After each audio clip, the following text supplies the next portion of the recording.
இது ஒரு சாதாரண மோதல் அல்ல நண்பர்களே. ஒரு சிறிய தவறு கூட மத்திய கிழக்கையே தீக்குழமாக மாற்றக்கூடிய சூழ்நிலை உருவாகியுள்ளது. ஒருபுறம் ஒளியின் வேகத்தில் தாக்கும் லேசர் ஆயுதங்களை கையில் எடுத்துள்ள அமெரிக்கா.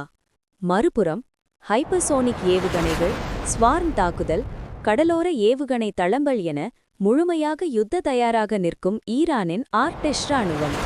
இந்த மோதல் எங்கு போய் முடியும்? அமெரிக்காவின் லேசர் ஆயுதங்கள் உண்மையில் ஈரானின் தாக்குதலை தடுக்குமா? இப்போது முழு விவரங்களை பார்ப்போம். அமெரிக்காவின் லேசர் ஆயுதங்கள். ஈரானின் ஃபத்தா போன்ற ஹைப்பர்சோனிக் ஏவுகணைகள் ஒளியின் வேகத்தை விட பல மடங்கு வேகத்தில் பாய்கின்றன. இந்த அச்சுறுத்தலுக்கு எதிராக அமெரிக்க கடற்படை கையில் எடுத்திருப்பது directed energy weapons, laser weapon system. இந்த லேசர் ஆயுதங்களின் முக்கிய சிறப்பம்சம் என்ன? ஒளியின் வேகத்தில் தாக்குதல். ஏவுகணை எவ்வளவு வேகமாக வந்தாலும் லேசர் கதிர்கள் ஒளியின் வேகத்தில் சென்று நேரடியாக இலக்கை தாக்கும். குறைந்த செலவு, மிகப்பெரிய பலன். ஒரு ஏவுகணையை வீழ்த்த பல மில்லியன் டாலர்கள் செலவாகும்.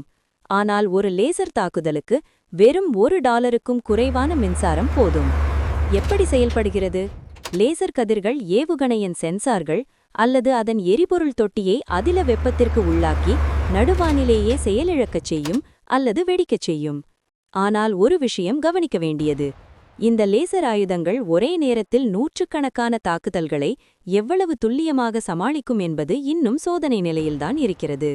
ஈரானின் ஆர்டெஷ் ராணுவம். ஈரானின் வழக்கமான இராணுவமான ஆர்டெஷ் புரட்சிகர காவல்படையான IRGC-யுடன் இணைந்து இப்போது முழுமையாக வார் ஃபூட்டிங், அதாவது யுத்தகால நிலைக்கு மாறியுள்ளது. தாக்குதல் எப்போது? உளவுத்துறை தகவல்களின்படி உச்சத்தலைவர் அயத்துல்லா கமேனி நேரடி உத்தரவு தரும் தருணத்தை இராணுவம் காத்திருக்கிறது. Red zone trigger point.